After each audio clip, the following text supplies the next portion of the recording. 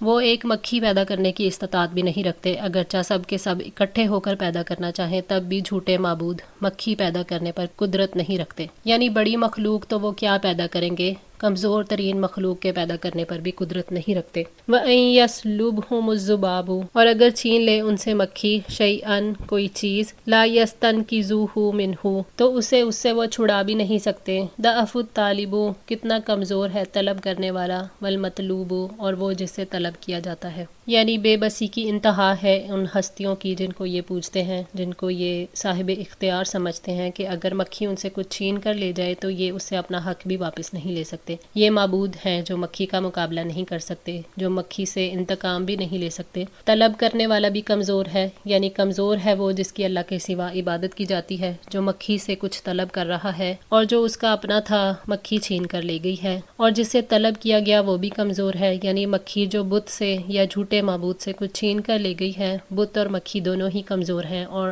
ان دونوں سے کمزور وہ ہیں جنہوں نے اللہ تعالیٰ کے مقام پر بتوں اور جھوٹے معبودوں کو فائز کر رکھا ہے۔ ما قدر اللہ، انہوں نے اللہ تعالیٰ کی قدر ہی نہ کی، حق کا قدری ہی، جیسا کہ اس کی قدر کا حق ہے۔ ان اللہ لقوی عزیز، یقیناً اللہ تعالیٰ بڑی قوت والا، سب پر غالب ہے۔ لوگوں نے اللہ تعالیٰ کی عظمت، اس کا مقام اور مرتبہ ہی نہیں پہچانا۔ لوگ اللہ تعالیٰ کی قدرت نہیں پہچانتے، حالانکہ اللہ تعالیٰ کی قدرت کے آثار دیکھتے ہیں، اس کے ساتھ ایسے معبودوں کو شریک کرتے ہیں جو مکھی کا مقابلہ نہیں کر سکتے۔ لوگ ان سے مدد طلب کرتے ہیں جن میں مدد کرنے کی قوت ہی نہیں ہے۔ لوگوں نے اللہ تعالیٰ کی قدر ہی نہیں پہچانی جیسا کہ قدر پہچاننے کا حق تھا۔ اگر اللہ کی قدرت کا اندازہ ہوتا اور علم ہوتا تو کبھی کسی کو اس کے ساتھ شریک نہ کرتے۔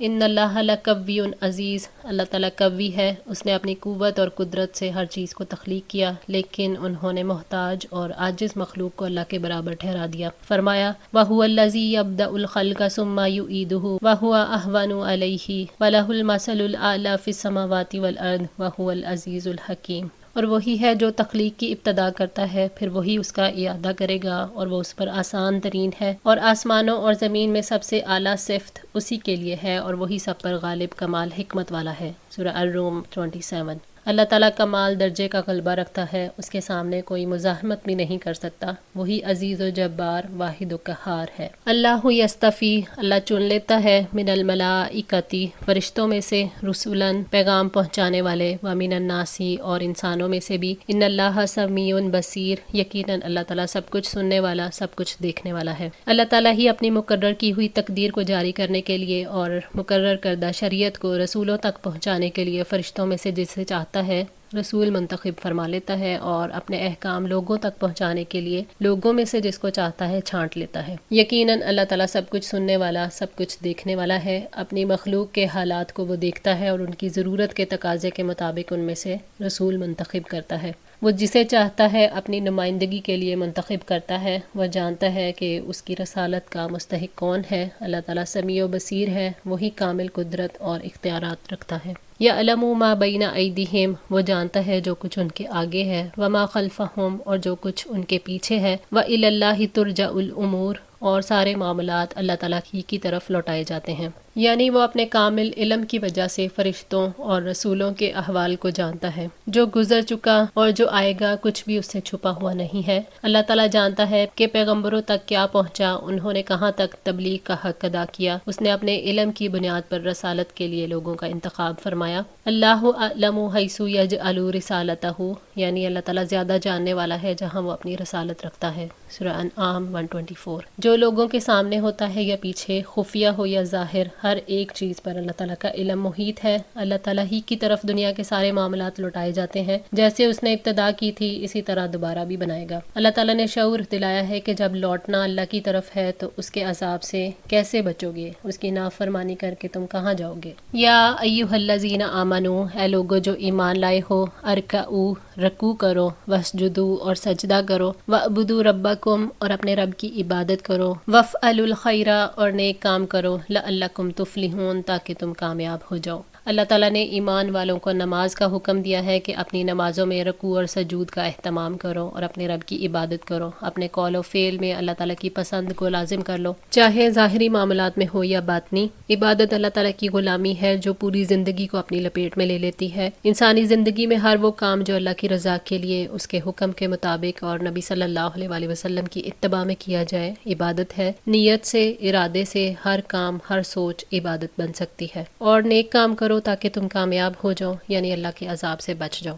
وجاہدوا فی اللہ، اور اللہ کی راہ میں جہاد کرو، حق جہادہ، جیسا کہ اس کے جہاد کرنے کا حق ہے۔ اللہ تعالیٰ کے راستے میں جہاد یہ ہے کہ اللہ تعالیٰ کے دین کو پوری طرح نافذ کیا جائے، مخلوق کو ہر طریقے سے اللہ تعالیٰ کے راستے کی طرف دعوت دی جائے، اس مقصد کے لیے جس طریقے اور ذریعے کی بھی ضرورت ہو اسے اختیار کیا جائے۔ جہاد سے مراد جہاد اکبر بھی ہے جو کفار اور مشرکین سے کیا جاتا ہے۔ اس سے مراد اللہ تعالیٰ کے احکامات کو بجا لانا، اللہ کے روکے ہوئے سے رکنا بھی ہے۔ ہر وہ کوشش بھی ہے جو حق کے غلبے اور باطل کو ختم کرنے کے لیے کی جائے۔ سب سے افضل جہاد جہاد اکبر ہے، کیونکہ اس کے بغیر مسلمانوں کا تحفظ ممکن نہیں ہے۔ اللہ تعالیٰ نے اسے قیامت تک کے لیے جاری رکھنے کا حکم دیا ہے، کیونکہ اس کی ہر دور میں ضرورت پڑتی ہے۔